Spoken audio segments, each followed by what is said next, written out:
Celebration করে এবারে বোকা বনে গেলেন মোহাম্মদ আমির। সিপিএল এ গাইনা আমাজনের বিপক্ষে বোলিং করতে এসেছিলেন ত্রিনিবাগন নাইট রাইডার্সের এই বাঁহাতি বোলার মোহাম্মদ আমির।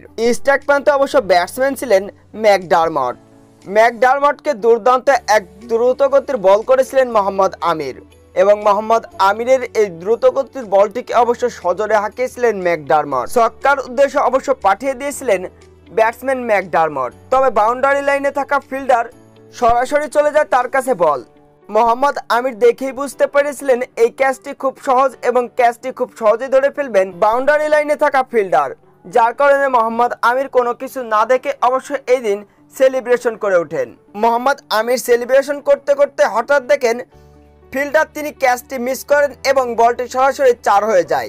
এমন ঘটনায় এদিন অবশ্য একেবারে বোকা বনে গিয়েছেন মোহাম্মদ আমির, কেননা বল ক্যাচ ধরার আগেই অতিরিক্ত কনফিডেন্স নেওয়ার জন্য সেলিব্রেশন করে বসেন মোহাম্মদ আমির। পরবর্তীতে দেখা যায় বলটি অবশ্য ক্যাচই ধরতে পারেননি ফিল্ডার, যার কারণে অবশ্য বলটি সরাসরি 4 হয়ে যায়। অন্যদিকে বোকা বনে যান মোহাম্মদ আমির। শুধু মোহাম্মদ আমিরই নয়, স্টেডিয়ামে থাকা এই দিন সকল দর্শকরা এই দিন অবাক হয়ে গিয়েছিলেন, কেননা মোহাম্মদ আমির তিনি একে তো আগে সেলিব্রেশন করেন, তারপরে আবার দেখেন ফিল্ডার তিনি যখন ক্যাচ না ধরতে পেরেছিলেন ঠিক তখনই আবার উল্টো ফিল্ডারের উপরে রিয়াকশন করে বসেন মোহাম্মদ আমির।